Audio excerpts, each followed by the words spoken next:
Assalamualaikum warahmatullahi wabarakatuh. Kami dari kelompok 6 mata kuliah metode pembelajaran TI akan membawakan materi mengenai teks anekdot. Saya Raka Dede Pratama dengan NIM belakang 065. Saya Gita Besari dengan NIM akhir 035. Saya Tamasya Aurora Srikandi dengan NIM akhir 079. Saya Yuni Komifah dengan NIM akhir 085. Hai teman-teman, hari ini kita akan belajar tentang teks anekdot. Sebuah jenis teks yang tidak hanya menghibur, tapi juga mengandung pesan penting. Mungkin kalian pernah mendengar cerita lucu dari teman atau keluarga yang membuat kalian tertawa.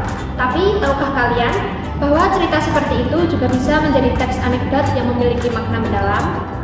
Oke, anekdot adalah cerita yang sangat lucu dan menghibur, tetapi bukan hanya sekedar cerita. Anekdot biasanya menyampaikan kritik atau pandangan tentang suatu hal dengan cara yang ringan dan menggelitik. Misalnya, ada cerita tentang seorang guru yang memberikan tugas tambahan kepada murid-muridnya yang terlambat. Tetapi suatu hari dia sendiri yang terlambat karena macet. Cerita ini tidak hanya lucu, tetapi juga mengandung pesan tentang keadilan dan kesabaran. Di video ini kita akan membahas lebih lanjut tentang struktur teks anekdot, ciri-cirinya dan bagaimana cara menulis teks anekdot yang baik. Jadi, siapkan catatan kalian dan mari kita mulai petualangan kita dalam memahami teks anekdot. Materi pertama yaitu di teks anekdot sendiri itu terdiri dari 5 bagian. Ada abstraksi, ada orientasi, ada krisis, reaksi, dan koda. Yuk kita bahas satu persatu. Yang pertama ada abstraksi. Ini merupakan bagian awal teks anekdot yang berfungsi memberikan gambaran tentang isi teks. Biasanya bagian ini menunjukkan hal yang unik yang akan ada di dalam teks. Abstrak dapat disebut sebagai tahap pembukaan. Bagian ini sifatnya hanya opsional. Yang kedua ada orientasi, yaitu bagian teks yang menunjukkan awal kejadian cerita atau latar belakang suatu peristiwa terjadi. Biasanya penulis bercerita dengan detail di bagian ini. Bagian ini mengarah pada terjadinya suatu krisis, konflik, atau peristiwa utama. Bagian orientasi ini berfungsi untuk membangun teks dan menjadi penyebab timbulnya krisis. Yang ketiga ada krisis. Krisis atau komplikasi ini adalah bagian teks yang menunjukkan hal atau masalah yang unik dan tidak biasa yang terjadi pada penulis atau orang yang diceritakan. Krisis dimaknai sebagai saat terjadinya ketidakpuasan atau kejanggalan.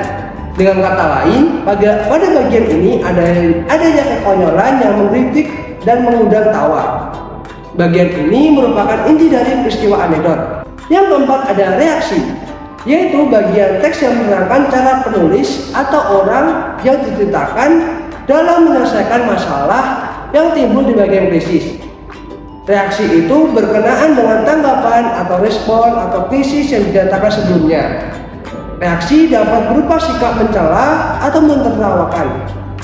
Bagian ini seringkali mengejutkan, sesuatu yang tidak diduga, mencengangkan, bahkan mengagetkan. Reaksi dijadikan sebagai bagian yang memberikan penyelesaian masalah lengkap dengan menggunakan cara yang menarik dan berbeda dari biasanya. Yang kelima ada koda. Koda sendiri adalah bagian akhir dari cerita unik tersebut yang menjelaskan simpulan tentang kejadian yang diceritakan oleh penulis. Koda sama dengan penutup pertanda berakhirnya cerita. Di dalamnya berupa persetujuan, komentar, ataupun penjelasan atas maksud dari cerita tersebut. Bagian ini biasanya ditandai oleh kata-kata seperti itulah, akhirnya, dan demikianlah.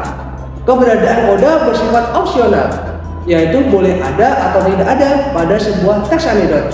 Nah, itu tadi adalah struktur dari teks anekdot. Apakah sebelumnya kalian sudah tahu mengenai struktur teks anekdot? Jika sudah, berarti kalian hebat.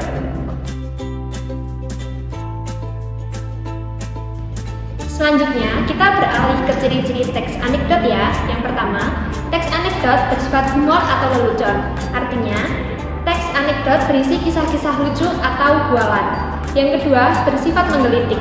Artinya, teks anekdot akan membuat pembacanya merasa terhibur dengan lelucon yang ada dalam teks. Yang ketiga, bersifat menyindir atau mengenai orang penting ataupun lembaga atau organisasi. Yang keempat, memiliki tujuan tertentu. Yang kelima, kisah cerita yang disajikan hampir menyerupai dongeng. Yang keenam, menceritakan tentang karakter hewan dan manusia, sering terhubung secara umum dan realistis. Nah, sekarang kalian sudah tahu kan apa itu teks anekdot, struktur, dan ciri-cirinya? Selanjutnya, ayo kita analisis struktur teks anekdot di bawah ini. Kerjakan di buku kalian ya.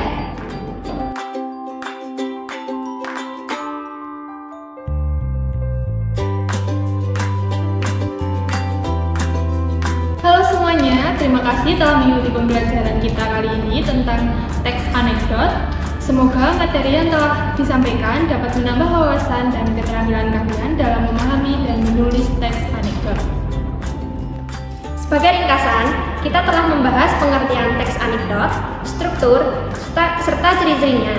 Jangan lupa bahwa teks anekdot adalah cerita singkat yang mengandung unsur humor atau sindiran dan seringkali diambil dari pengalaman nyata. Untuk memperdalam pemahaman kalian, coba membuat teks anekdot sendiri berdasarkan pengalaman pribadi dan peristiwa di sekitar kalian. Cobalah untuk menyertakan orientasi, krisis, reaksi, dan kode dalam cerita kalian.